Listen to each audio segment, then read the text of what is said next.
अस्सलाम वालेकुम, मेरा नाम फ़िज़ा अकबर है और मेरा ताल्लुक़ आगा खान यूनिवर्सिटी में शोबा जेनेटिक काउंसलिंग से है।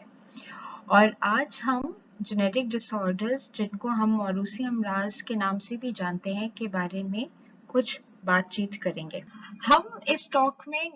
चंद टॉपिक्स पे गौर करेंगे जिसमें जेनेटिक डिसऑर्डर्स क्या होते हैं, किन इकसाम के होते हैं, क्या वो फैमिलीज में रन करते हैं और किस वजह से होते हैं। कुछ ऐसे टॉपिक्स हैं जिन पे हम गौर करेंगे। जेनेटिक डिसऑर्डर्स या मौरूसी अमराज को समझने के लिए सबसे पहले हमारे लिए ये समझना बहुत ज़रूरी है कि एक मौरूसी मर्ज या जेनेटिक मर्ज होता क्या है। अक्सर और बेशतर जब हम जेनेटिक्स का नाम या फैमिली में रन करने वाले अमराज का नाम सुनते हैं तो हमारे ज़हन में बहुत से सवाल आते हैं और उन सवालों के जवाब हम कोशिश करेंगे कि इस मुख्तसर ब्रीफ लेक्चर में दे सकें। तो अक्सर जब ख़ानदान में एक बच्चा पैदा होता है और वो आहिस्ता आहिस्ता परवान चढ़ता है तो हम अक्सर सुनते हैं कि बच्चे की हाइट अपने वालिद जैसी है, आंखें अपनी वालदा जैसी है और अक्सर हम जो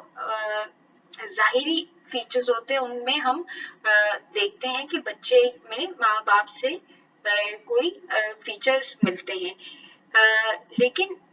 इसी तरह जैसे ये बज़ाहिर तौर पे फीचर्स बच्चों के अपने वालिदैन से मिलते हैं, इसी तरह हर चीज़ जो हमारी बॉडी में काम करती है, हर सिस्टम जो काम करता है वो उसकी इंफॉर्मेशन भी हमें अपने वालिदैन से मिलती है। तो डीएनए लेवल पे हम आधी इंफॉर्मेशन अपनी वालदा और आधी इंफॉर्मेशन अपने वालिद से लेते हैं। तो इस इंफॉर्मेशन में बॉडी ने किस तरह से काम करना है, कुव्वत मुदाफ़ियत कैसी है, न्यूरोलॉजी का सिस्टम कैसे काम करेगा, बॉडी में कैंसर से तहफ़्फ़ुज़ का सिस्टम कैसे काम करेगा, ये सारी इंफॉर्मेशन जो है हमारी बॉडी में हमारे वालिदैन से मुंतकिल होती है और वो डीएनए में ये इंफॉर्मेशन हमारी बॉडी में 23 पेयर्स ऑफ क्रोमोसोम्स के तौर पे मौजूद होती है और ये 23 पेयर्स ऑफ क्रोमोसोम हर सेल में मौजूद होते हैं। तो ये क्रोमोसोम्स जो हम देख रहे हैं ये बेसिकली डीएनए या जेनेटिक मटेरियल है जो हमारी बॉडी में हमारे वालिदैन से आता है। तो हर जीन की 2 कॉपियां होती हैं जिसमें से एक कॉपी वालिद और एक कॉपी वालदा से आती है। तो बॉडी के सही काम करने के लिए बहुत जरूरी है कि जो मिकदार है जेनेटिक मटेरियल की वो ठीक हो, ना वो कम हो ना वो ज्यादा हो, क्योंकि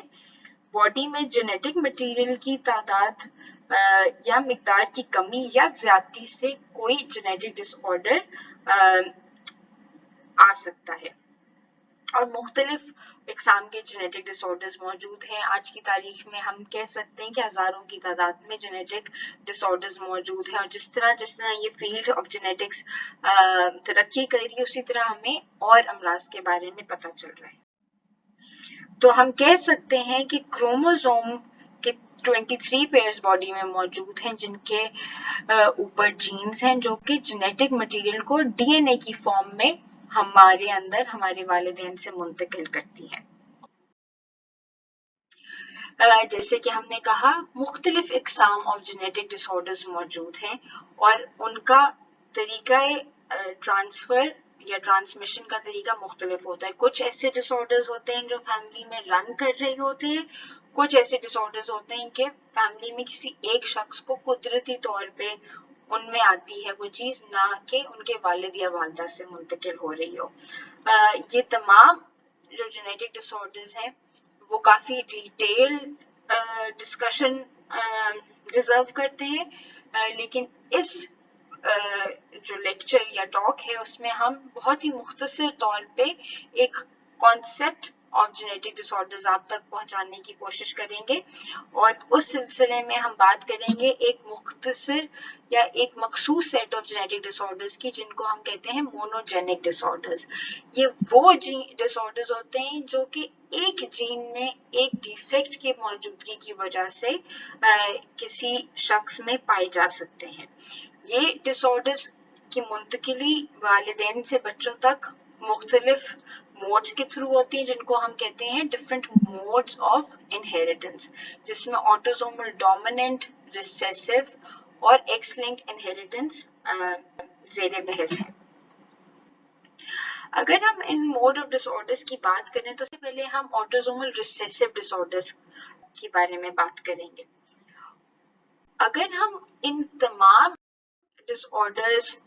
को समझने से पहले एक बहुत ही सिंपल चीज को अगर समझ सकें तो वो ये है कि अगर बॉडी में एक जीन नॉर्मल तरीके से काम कर रही है तो वो एक नॉर्मल प्रोटीन बनाएगी। और अक्सर और बेशतर जब हम प्रोटीन्स की बात करते हैं तो हमारे ज़हन में अक्सर ग़िज़ा से ली जाने वाली प्रोटीन्स की बात होती है, हालांकि हमारी बॉडी जो है वो मुकम्मल तौर पे बॉडी का हर इंफॉर्मेशन जो है वो एक तरह से प्रोटीन है। फॉर एग्जाम्पल बॉडी में जो सिस्टम है जो हमें कैंसर से बचाव देता है वो भी प्रोटीन है। बॉडी में वो वाली चीजें जो हमें झटकों की बीमारी से बचाती है वो भी ब्रेन में एग्जिबिट करने वाली प्रोटीन्स हैं। कुछ प्रोटीन्स बॉडी दिल के सेल्स बनाती है। तो अगर हम समझ सकें तो हमारी बॉडी जो है मुख्तलिफ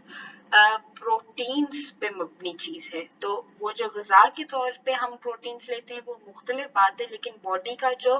एक बिल्डिंग ब्लॉक ऑफ लाइफ जिसको हम कहते हैं वो तमाम चीजें शुरू एक प्रोटीन से होती हैं। और प्रोटीन बनना या किस तरह से वो प्रोटीन बनेगी वो इंफॉर्मेशन डीएनए या जीन में होती है। इसलिए इनको हम मौरूसी या विरासती बीमारियां कहते हैं या जीनियाती बीमारियां कहते हैं, क्योंकि जीन से मुंतकिल होके ही वो बीमारी की तौर पे हमारे सामने आ सकती है। तो अगर इस चीज को हम देख सकें तो सिंपल वर्ड्स में हम कह सकते हैं कि एक नॉर्मल जीन एक नॉर्मल प्रोटीन बनाती है, और अगर जेनेटिक लेवल पे कोई खलल आ जाए तो या तो कोई प्रोटीन नहीं बनती या एक अबनॉर्मल प्रोटीन बनती है, जिसके नतीजे में एक शख्स को एक मौरूसी मर्ज या जेनेटिक डिसऑर्डर की डायग्नोसिस मिल सकती है या डायग्नोसिस हमारे सामने आ सकती है।